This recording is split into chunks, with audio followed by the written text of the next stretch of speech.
not everybody is equipped to or interested in engaging in high-level discussion of abstract and creative ideas. You hear this idea that everyone's creative. That's a lie. It's as straightforward as that. True creativity is very, very rare.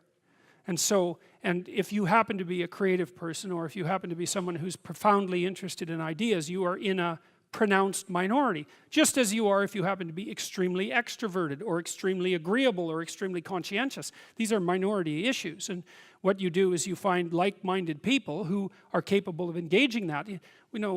Heavyweight weightlifters compete with heavyweight weightlifters for a reason, and everyone thinks that's fine. And the same thing applies to intellectual and creative endeavors. So what you do is you try to find a community where that's the nature of the community, and you likely have to find a relationship like that as well. So I don't think so. I think what contributes to the siloing is the arrogance that goes along with it.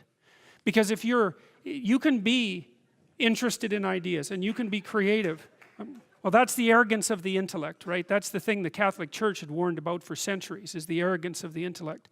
So because if you're wise as well as smart, and there is no relationship between being smart and being wise, they are not the same thing. There's no quick pathway from smart to wise.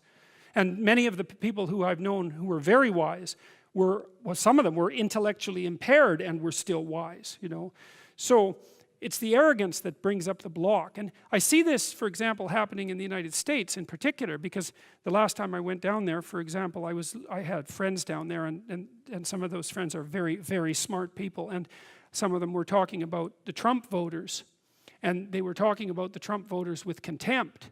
And I thought, you better watch that, because that's 50% of the damn population. And it might be convenient to think that they're stupid and beneath you, but it's not conducive to a civil state, and there's no evidence that it's true, because there isn't a straight line between intelligent and wise.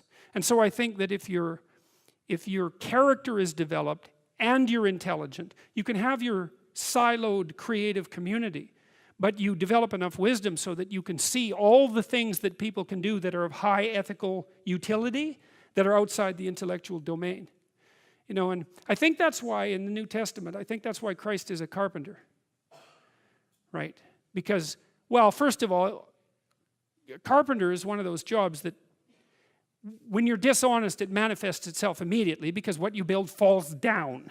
And so if you're an honest carpenter, you build a good house. So there's a nice metaphor there. But it's also a warning, in some sense, against the equation of intellectual brilliance with moral superiority.